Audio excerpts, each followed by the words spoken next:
22 heures sur Télé Djibouti. Merci à vous de nous rejoindre pour cette nouvelle édition. Voici les principaux titres. Rencontre donc le président de la Somalie, le président Farmajo a reçu donc le ministre de la Santé, Dr Jama Elmi. Et célébration aujourd'hui de la journée mondiale de l'alimentation, c'était à Obok. Et dans l'actualité internationale, en Irak, les forces gouvernementales de Bagdad prennent le contrôle de la ville de Kirkouk. C'était les titres, merci à vous de nous rejoindre. Le ministre de la Santé, Dr Jama Elmi, qui est les 30 médecins et paramédicaux djiboutiens qui se sont rendus hier à Mogadiscio pour une assistance médicale d'urgence ont été accueillis sur le tarmac de l'aéroport international de Mogadiscio par la ministre somalienne de la Santé, Fawzia Abakar, et de son collègue des Affaires étrangères, Youssef Garad Omar. À noter également la présence à l'aéroport de l'ambassadeur de Djibouti en Somalie, Aden Ahmed Aden, et du chef d'état-major de l'AMISOM, le général Soubaglé. Ils ont été accueillis donc par le ministre de la Santé. Le ministre de la Santé a été accueilli donc au pied de l'avion qui a été affrété pour l'occasion par l'armée de l'air djiboutienne. Et face à l'ampleur du drame, c'est sur instruction du président de la République Ismaël Omar Guelleh que le ministre de la Santé avait été dépêché en Somalie à la tête d'une importante mission d'assistance médicale. Celle-ci donc est composée d'une trentaine de médecins, chirurgiens et paramédicaux avec près de 4 tonnes de médicaments et de consommables chirurgicaux pour venir en aide aux victimes de l'ignoble attentat perpétré dans la capitale de la Somalie. Le ministre a dès son arrivée sur place transmis donc les sentiments de solidarité et de soutien du peuple djiboutien à l'égard du peuple frère somalien. Et peu après, le ministre de la Santé, Dr Jama Elmi, et les membres de la mission médicale djiboutienne ont été introduits auprès du Premier ministre somalien Hassan Ali Khairé pour une visite de courtoisie. Le Premier ministre somalien donc a salué l'engagement du président Guelleh qui œuvre aux côtés des Somaliens en toutes circonstances. Il a en outre remercié l'ensemble de la délégation djiboutienne pour cette mobilisation et cette marque de solidarité.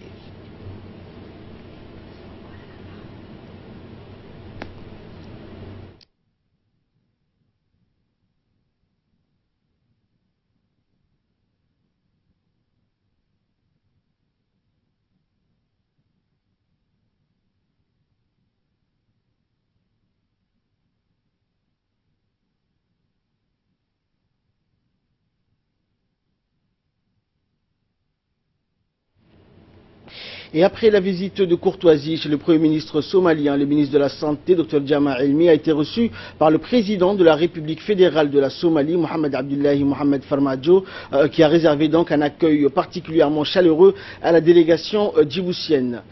Le ministre de la Santé donc a explicité les buts de cette mission solidaire pour venir en aide aux blessés du sanglant attentat de samedi dernier. Le ministre djiboutien a affirmé que les médecins djiboutiens vont apporter donc les soins d'urgence en traumatologie, en chirurgie maxillofaciale, en orthopédie et en chirurgie générale aux nombreuses victimes de l'explosion. Le ministre de la Santé a également déclaré que la République de Djibouti se tiendra toujours aux côtés de la République fédérale de la Somalie pour poursuivre continuellement la coopération mutuelle sur les questions d'ordre sécuritaire, mais également dans le domaine socio-économique pour le renforcement de nos liens historiques et fraternels. Et le ministre de la Santé donc a indiqué lors d'une intervention que face à l'ampleur du drame, c'est sur instruction du président de la République Ismaël Omar Guelleh qu'il avait été dépêché en Somalie à la tête d'une mission d'assistance médicale.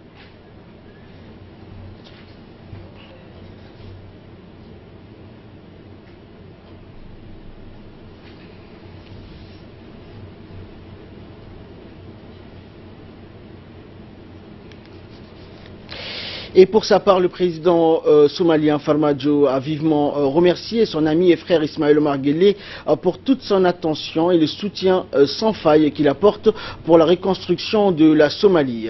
Le président somalien s'est longuement étalé donc sur les liens séculaires qui existent entre les deux nations sœurs. Il a indiqué donc que le peuple somalien est conscient de cette fraternité et cette affection partagée avec le peuple djiboutien. Il a enfin rappelé l'envoi du bataillon Hill pour la sécurisation du pays, le rétablissement de la paix et de la stabilité.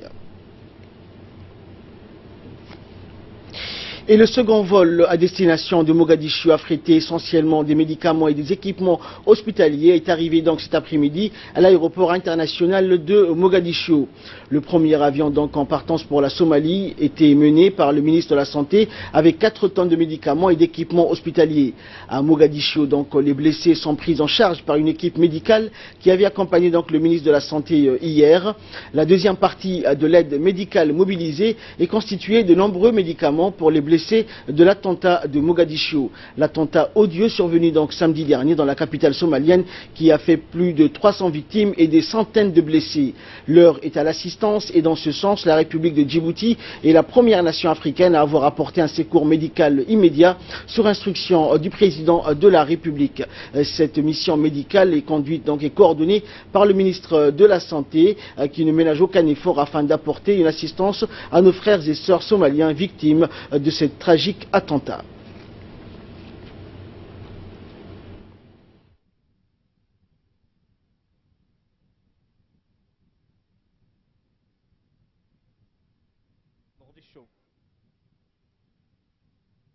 Avec nous sur ce plateau. Donc bonsoir Ali. Donc nous avons vu que les équipes médicales sont à Mogadiscio, conduites bien sûr par le ministre de la Santé sur instruction du chef de l'État. Alors comment se déroulent les secours? Où en sont nos équipes?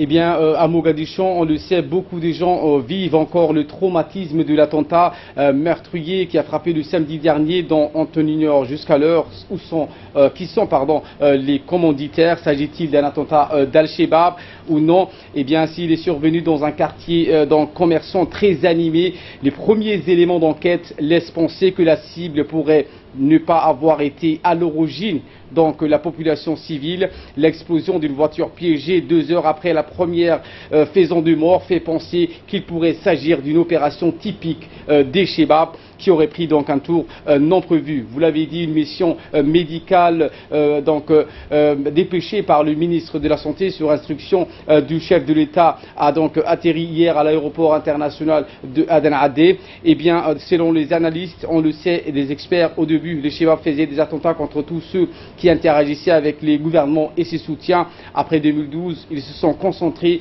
sur des cibles officielles ou étrangères, mais ils n'attaquent plus, par exemple, la petite vendeuse de thé aux soldats. Jamais un véhicule piégé n'avait fait autant de morts en Somalie, donc un pays en proie à une guerre civile depuis 1991. Rien ne semble donc enrayer le cycle de violence entamé par l'effondrement de l'État somalien au début de la décennie des années 90. Pour en savoir plus, Ahmad, nous avons en ligne donc depuis Mogadiscio notre correspondant sur place, Ismaël Malégué. Bonsoir Ismaël. Bonsoir, confrère. Eh bien, Ismaël, comment se déroulent les opérations de la mission médicale menée par le ministre de la Santé sur instruction du chef de l'État? Et puis, après quelques 24 heures, l'arrivée du ministre djiboutien qui conduisait de nombreux médecins djiboutiens, une trentaine, disons, pour venir épauler leurs confrères somaliens. Un deuxième lot de matériel médical octroyé par le gouvernement djiboutien est arrivé cet après-midi vers 16h à Mogadiscio, transporté à bord donc d'un entonnoir de l'armée djiboutienne de l'air. Ce don, composé de plusieurs tonnes de médicaments et de matériel médical, a été reçu ou réceptionné par l'ambassadeur djiboutien à Mogadiscio, M. Aden Ahmed Aden, sur des médicaments destinés au gouvernement somalien frère et à travers le gouvernement somalien aux blessés de l'attentat. L'ambassadeur a remis tout de suite ce don au ministre somalien des études supérieures qui représentait le gouvernement somalien sur le lieu de la réception, autrement dit à l'aéroport international Aden Adé de Mogadiscio. Est-ce que les secours, les médecins... à lui remercier le gouvernement de cette générosité et qu'il a qualifié d'une générosité sans faille, où les Djiboutiens ont toujours été à leur côté dans des moments difficiles tels que c'est d'aujourd'hui. Bien sûr, l'attentat qui a ensanglanté disons, Mogadiscio samedi dernier n'est autre qu'une hécatombe orchestrée et commise par le groupe terroriste Al-Shabaab. Il s'agit d'un système élaboré pour exterminer le peuple somalien. Ce sont les paroles prononcées par l'ambassadeur djiboutien lors de cette réception. Autrement, ou par ailleurs, Mogadiscio compte toujours ses morts et de nombreux corps ont été sortis des décombres et les fouilles de retrouver d'autres survivants se continuent. Bien que l'espoir de retrouver d'autres survivants s'amenuise de plus en plus, les recherches se poursuivent toujours à Mogadiscio. Le gouvernement somalien a respecté les jours de deuil. Nous sommes donc à Mogadiscio dans les jours de deuil où les drapeaux sont en berne. Les blessés sont transférés dans des hôpitaux des pays voisins ou comme le Kenya, le Soudan ou même en Turquie, mais des médecins djiboutiens sont sur place pour épauler leurs frères somaliens, des hommes et des femmes qui ne ménagent aucun effort pour venir en aide aux frères somaliens. Eh bien, concernant donc la mission médicale dépêchée par le ministre de la Santé, composée des médecins et des infirmiers paramédicaux, est-ce qu'ils ont commencé, comment ça se passe sur le terrain, est-ce qu'ils ont commencé le travail? Non, ils n'ont pas encore commencé le travail. La balle est maintenant dans les camps du gouvernement somalien qui, lui, continue ou est en train de faire des études ou à mieux renforcer la sécurité dans certains hôpitaux qui sont hors de la zone verte ou des zones très insécurité de Mogadiscio. Bien sûr, dans ces centres médicaux ou qui sont des centres médicaux privés surtout où les médecins djiboutiens vont travailler. Merci Ismaël pour toutes ces précisions. Je vous le rappelle donc Ahmad, c'est le correspondant présent à Mogadiscio, Ismaël Malégué, notre confrère, qui a indiqué que donc jusqu'à l'heure les médecins et les paramédicaux qui ont été donc dépêchés n'ont pas commencé pour des raisons de sécurité lorsque l'armée donc somalienne et les groupes de la mission sécuriseront donc voilà, tous les hôpitaux. La périphérie de la zone sera sécurisée avant que le travail de nos équipes puisse commencer. Voilà. Merci Ali donc pour toutes ces précisions et nous remercions également notre correspondant qui était avec nous en direct par téléphone, Ismaël Omar Gueye, depuis Mogadiscio.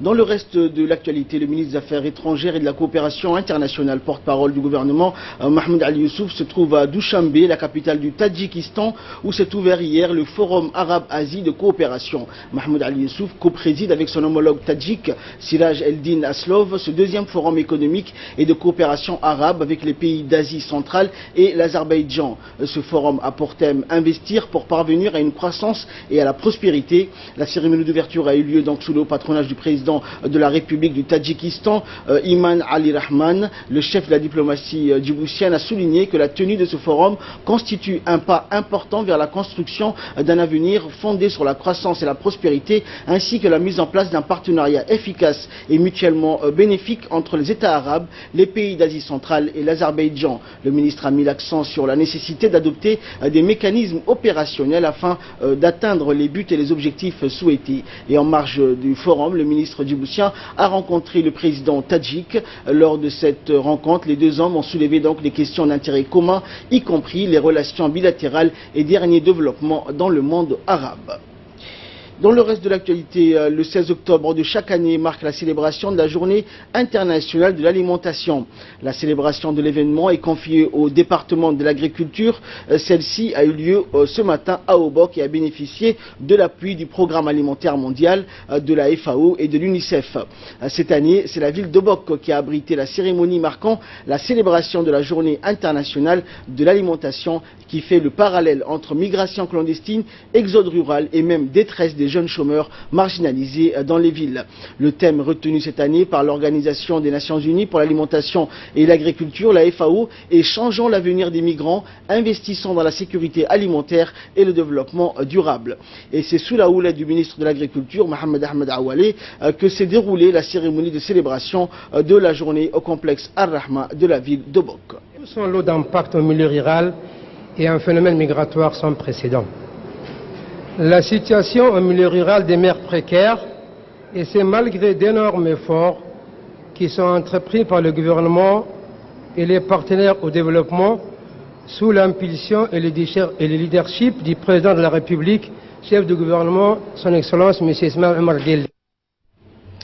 Et la représentante de la FAO, Dr Fallou, ainsi que la coordinatrice du système des Nations Unies à Djibouti, Barbara Mendy, ont tour à tour remercié le préfet et le président du conseil régional, ainsi que la population obokoise pour l'accueil et l'organisation de cette manifestation. Elles ont affirmé que les agences onusiennes sont des partenaires solides du ministère de l'Agriculture. Nous les écoutons.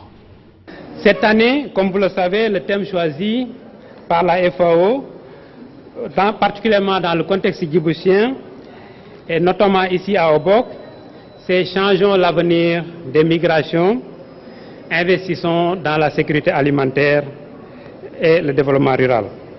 Le mot clé donc à retenir en matière d'action et de développement est la collaboration. En effet, les agences onusiennes, notamment la FAO, le PNUD, le PAM, sont des partenaires solides du ministère de l'Agriculture.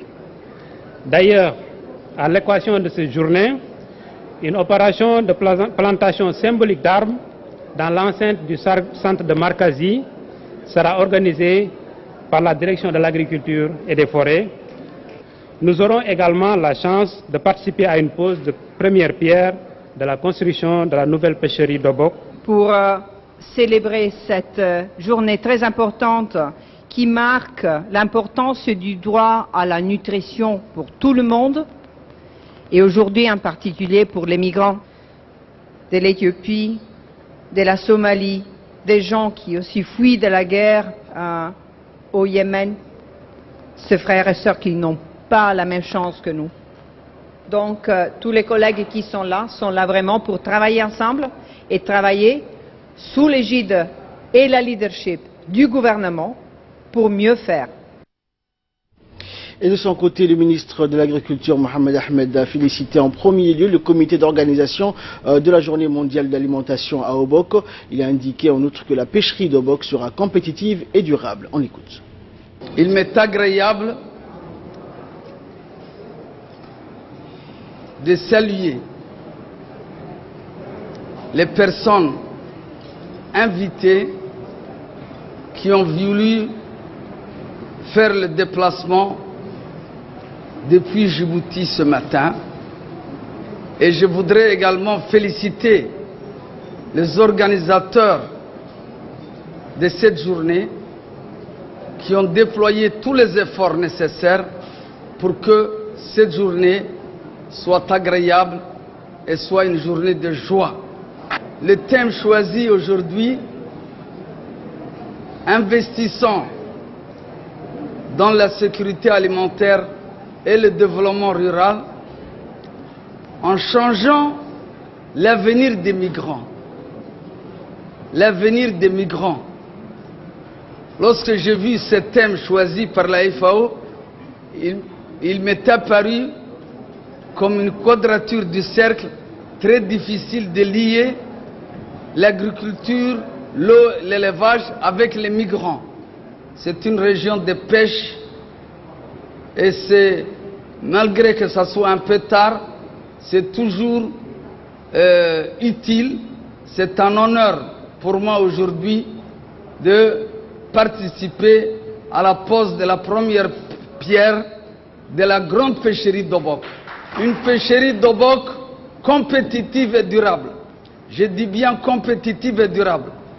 C'est une grande pêcherie, mais c'est une pêcherie qui va utiliser l'énergie solaire, aussi bien pour les chambres froides, aussi bien pour les fabriques de glace. Ce qui fait, pour les 10 années à venir, vous n'aurez que de peu d'entretien et la direction de la pêche a prévu un plan de formation pour les spécialistes de l'entretien de solaire. Ce qui fait, lorsque vous pêchez, vous allez mettre dans la chambre froide. Avant, il y avait des groupes électrogènes, ça coûtait énormément 10 gasoil pour l'administration publique, il y avait beaucoup d'entretien. Vous aurez du poisson mis dans une chambre froide à un coût négligeable. Et dans la même journée, le ministre et sa délégation ont procédé à une opération symbolique qui consiste à la plantation d'arbres au camp Markazi. Cette opération s'inscrit dans le cadre de la lutte contre la déforestation et pour l'embellissement de l'environnement au profit des migrants et réfugiés. Le moment phare donc, de la journée a été donc la pose de la première pierre de la construction de la nouvelle pêcherie d'Obok par le ministre Mohamed Ahmed Awale. Cette initiative s'inscrit dans le cadre de la lutte contre le chômage et la diversification des sources de revenus au profit des populations locales, y compris les migrants et les réfugiés.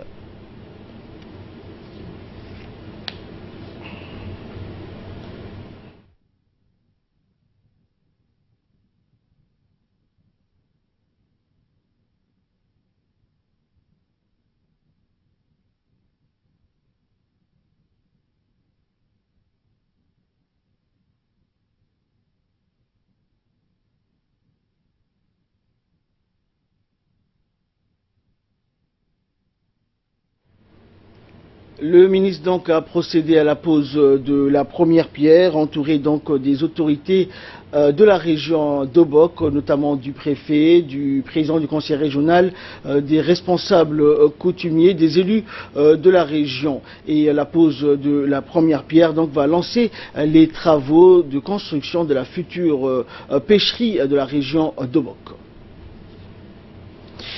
Le ministre des Affaires musulmanes, de la culture et des biens Warf, Moumin Hassan Barre, a reçu en audience dans son bureau Dr Latif Mbake, délégué du comité international de la Croix-Rouge en charge des programmes en faveur des cercles islamiques. Le ministre a échangé avec le haut responsable qui effectue une visite de travail dans notre pays. Le but de la visite est de développer davantage la collaboration entre le comité international de la Croix-Rouge et les instances religieuses, notamment en matière de droit international humanitaire et les traits communs avec la loi islamique. Le délégué du CICR a présenté brièvement les missions assignées à cette organisation internationale en soulignant le rôle important que joue notre pays dans la gestion des conflits et son soutien aux efforts déployés par le CICR au niveau régional. Le ministre s'est dit donc disposé à jeter les bases d'une coopération fructueuse avec le CICR en vue de promouvoir les concepts et les valeurs humanitaires. Il a noté que Djibouti, dans le cadre de sa politique tracée par le chef de l'État, appuie avec force la mission des instances internationales qui œuvrent pour atténuer les effets des crises et des conflits qui frappent la sous-région. Également dans l'actualité, le ministre délégué chargé de la décentralisation, Hamadou Mohamed Aramis, a présidé hier une importante réunion de travail avec les présidents des conseils régionaux et communaux ainsi que le maire de Djibouti, Fatouma Awali Ousmane. Cette réunion s'intègre dans le cadre de coordination du travail des entités décentralisées avec les différents départements ministériels dans le secrétariat d'État aux affaires sociales en vue de les informer et les préparer au mieux aux rôles et aux missions relevant de leurs compétences. La réunion co-animée par les cadres du ministère délégué de la décentralisation et ceux du secrétariat d'État aux affaires sociales fut ouverte par le ministre Aramis qui a rappelé la nécessité absolue d'impliquer les collectivités territoriales dans tous les projets sociaux avant que les cadres du secrétariat d'État aux affaires sociales n'exposent les présentations sur la portée et l'utilité du registre social. Le ministre a enfin exhorté les élus régionaux et communaux à une participation citoyenne qui est un gage pour s'approprier de toutes les activités menées par le secrétariat aux affaires sociales sur l'ensemble du territoire. La 5e session de l'Assemblée générale de l'Agence islamique internationale de presse, un organe spécialisé de l'Organisation de la coopération islamique, l'OCI, s'est clôturée donc hier donc à Jeddah. Lors de cette Assemblée générale, le secrétaire général de l'OCI, Youssef Al-Othamain, a salué les efforts déployés et le plan d'action proposé par le directeur général Issa Khair Robleh, qui a dirigé cette agence. Quant au ministre saoudien de la Culture et président du conseil d'administration, il a souligné que la responsabilité des médias dans le monde islamique pour défendre les valeurs islamiques sublimes contre les nouveaux défis des organisations extrémistes et les défenseurs de l'islamophobie, et a loué le travail formidable réalisé par M. Issa Khair Robleh durant son mandat. Confiance donc a été donnée par l'ensemble des pays membres à M. Issa Khair Robleh, qui est nommé à la tête de l'Union des agences de presse pour un nouveau mandat. Et enfin, pour clore l'actualité nationale, la direction de l'hôpital régional d'Ali Sabieh a réalisé une caravane médicale multidisciplinaire au profit de la population de la localité de Daasbio de la région d'Ali Sabieh. Cette caravane médicale, conduite par le docteur Ahmed Absieh, a dispensé des soins au profit de la population de cette localité et de ses environs. Les équipes de spécialistes ont effectué des consultations et dispensé des soins à des populations qui se sont déplacées en masse et qui ont pu profiter de la mini-caravane qui prodiguait donc des spécialités comme la consultation gynécologique, l'ORL, l'ophtalmologie, la chirurgie viscérale, la pneumologie, la stomatologie et la pédiatrie.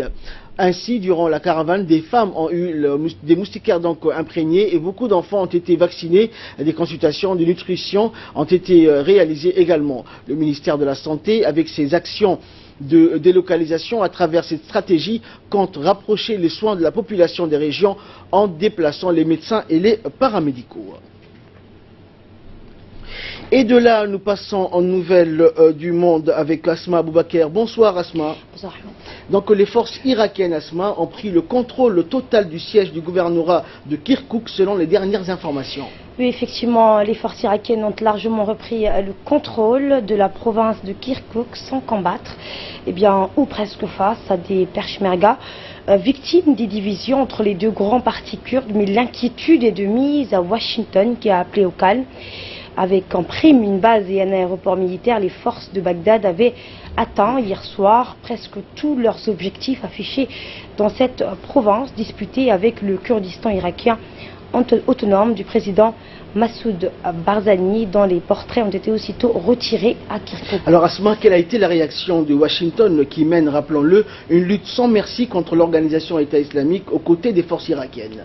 Face à cette crise, le président américain Donald Trump a réaffirmé que les États-Unis ne prenaient pas parti entre Bagdad et Erbil, siège du Kurdistan irakien autonome, mais nous n'aimons pas le fait qu'ils s'affrontent, a-t-il insisté. Washington est même très inquiet face à la situation à Kirkouk. Selon les termes hier soir, le porte-parole du département d'État américain, la riche province de Kirkouk, qui est située, on le rappelle, au nord-est d'Irak, qui ne fait pas partie du Kurdistan irakien, et depuis 2014 au cœur d'un contentieux entre Bagdad et Erbil que le récent référendum sur l'indépendance kurde du 25 septembre a encore exacerbé. Direction Madagascar à présent, au moins 74 personnes sont mortes de la peste et plus de 800 cas ont été répertoriés. Un plan de riposte national a été mis en place, Asma, mais les obstacles sont nombreux. Effectivement, l'heure est au grand nettoyage à Antananarivo et tout le monde retrouve ses manches. Depuis fin août, la saison de la peste s'est déclarée dans le centre de Madagascar, mais cette année, la maladie s'est rapidement propagée.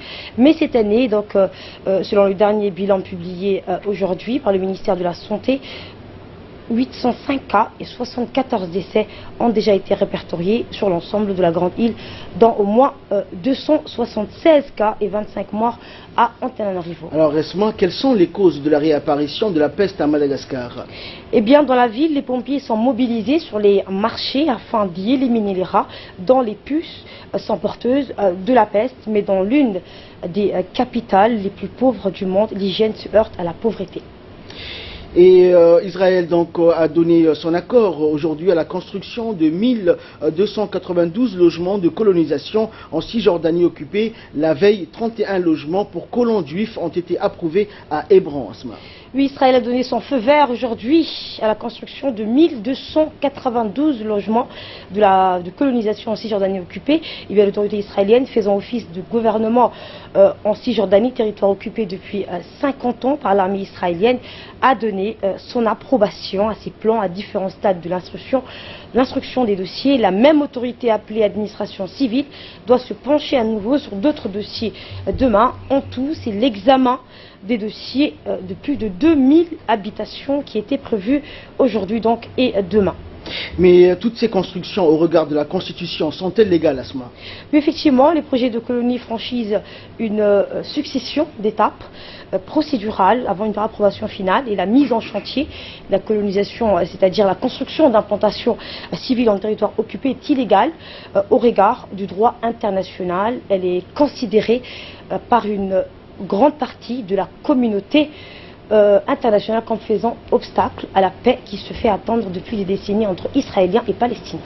Merci Asma pour toutes ces précisions. Et pour clore cette édition, un jeune Égyptien effectue des cascades surhumaines. Attention, ces images peuvent choquer certaines âmes sensibles. Il s'agit là d'un jeune Égyptien faisant diverses démonstrations de cascades apparemment surhumaines qui éveillent la curiosité au sein de son village. Son père, Karim El Helali, déclare avoir découvert les capacités inhabituelles de son fils il y a 3 ans en voyant l'enfant jouer avec ses amis. Mais c'est l'année dernière qu'Ahmed a réellement commencé à faire des cascades comme manger du verre ou du fer et tirer des camions avec ses dents.